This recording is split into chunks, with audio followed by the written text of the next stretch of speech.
Assalamualaikum warahmatullahi wabarakatuh. Halo semuanya, perkenalkan nama saya Dinar Azhari dengan NIM 877979387 dari Prodi PGSD UPBJJ Jember.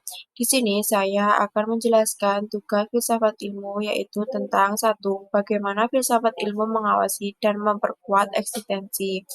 Dan yang kedua, bagaimana pendidikan yang bermakna dan bernilai turut memperkuat perkembangan filsafat ilmu. Yang ketiga, mengapa filsafat ilmu dapat disebut sebagai pisau analisis.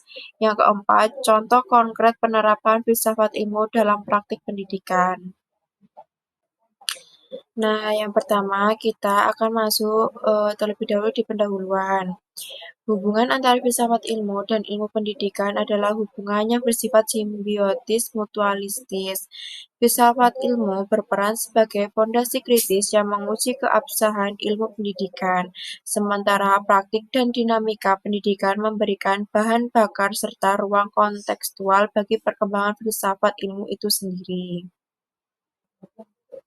Selanjutnya, yang pertama, saya akan menjelaskan tentang peran filsafat ilmu dalam mengawasi dan memperkuat ilmu pendidikan.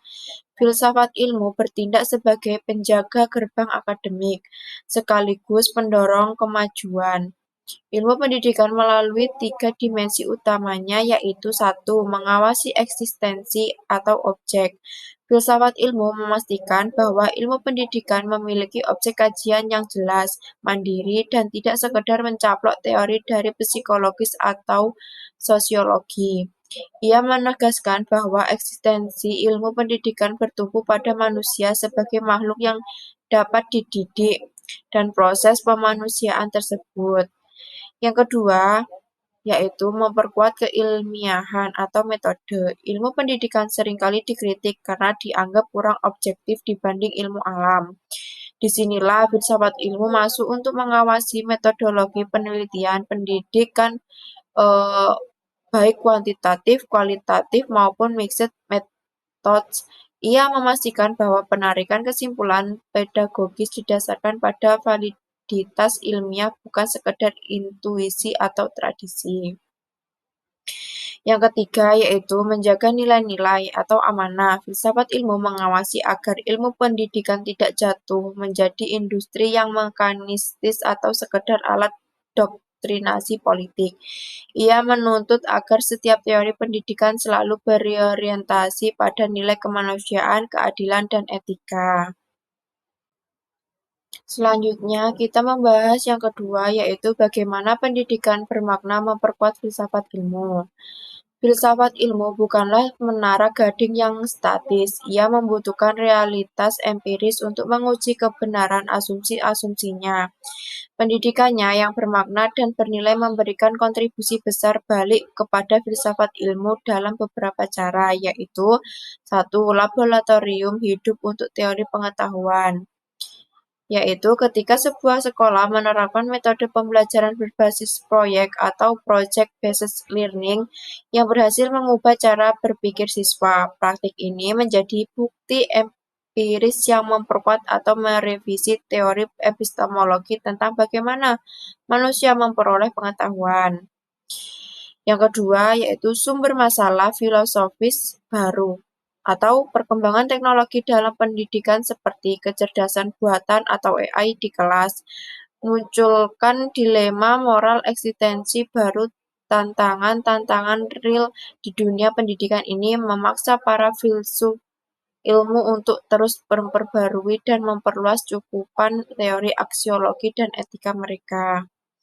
Yang ketiga yaitu membumikan filsafat. Pendidikan yang bernilai berhasil menerjemahkan konsep-konsep filsafat yang abstrak menjadi tindakan nyata yang mengubah masyarakat. Hal ini membuktikan bahwa filsafat ilmu adalah alat yang hidup dan relevan bagi peradaban. Yang ketiga yaitu tentang filsafat ilmu sebagai pisau analisis masalah pendidikan. Dikatakan sebagai pisau analisis karena ketiga pilar filsafat ilmu mampu membedah anatomi masalah pendidikan hingga akar-akarnya secara tajam.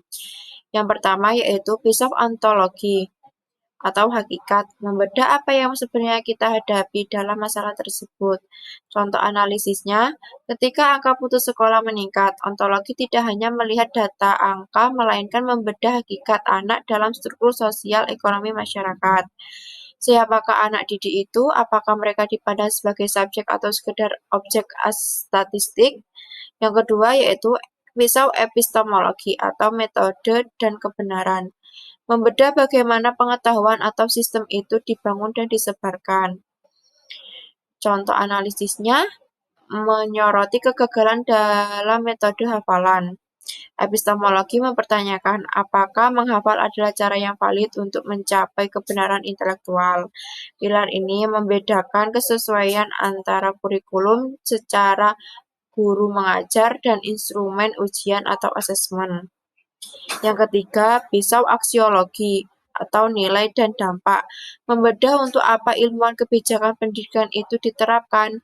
Contoh analisisnya, ketika sekolah terlalu fokus pada nilai ujian hingga memicu maraknya budaya menyontek.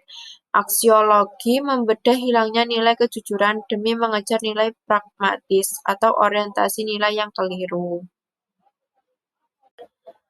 Selanjutnya kita akan membahas yang keempat, yaitu contoh konkret penerapan dalam praktik pendidikan.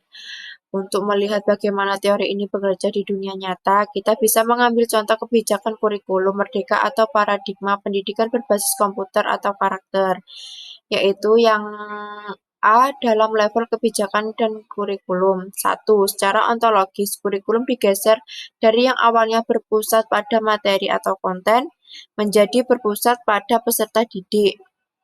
Ada pengakuan ontologis bahwa setiap anak memiliki keunikan kodrat alam dan kecepatan belajar yang berbeda-beda. Yang kedua, secara epistemologis, cara belajar diubah, tidak ada lagi guru sebagai satu-satunya sumber kebenaran di depan kelas. Pembelajaran dirancang berbasis masalah nyata, dan proyek kelompok kebenaran ilmiah ditemukan secara aktif oleh siswa melalui proses eksplorasi dan penalaran kritis, bukan sekedar disuapi.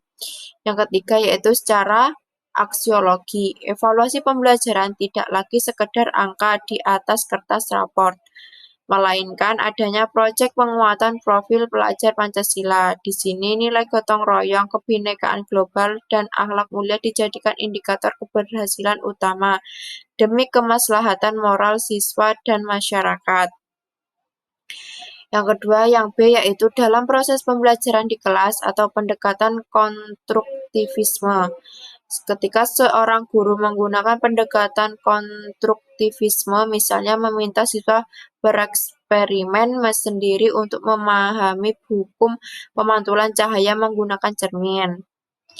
Guru tersebut sedang mempraktikkan filsafat ilmu, yaitu guru menolak asumsi bahwa pikiran anak adalah kertas kosong atau ontologi. Guru memfasilitasi anak membangun pengetahuannya sendiri lewat observasi langsung atau epistemologi. Guru menanamkan nilai bahwa proses jujur dalam bereksperimen lebih berharga daripada sekedar tahu hasil akhir yang instan atau aksiologi.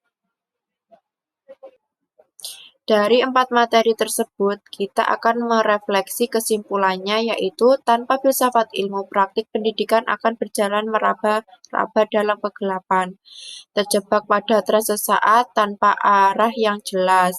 Sebaliknya, tanpa praktik pendidikan yang hidup, filsafat ilmu hanya akan menjadi catatan usang di rak buku perpustakaan. Keduanya harus berjalan beriringan demi melahirkan manusia-manusia yang merdeka dan beradab. Terima kasih. Itu penjelasan singkat mungkin yang saya bisa jelaskan. Kurang lebihnya mohon maaf. Terima kasih. Wassalamualaikum warahmatullahi wabarakatuh.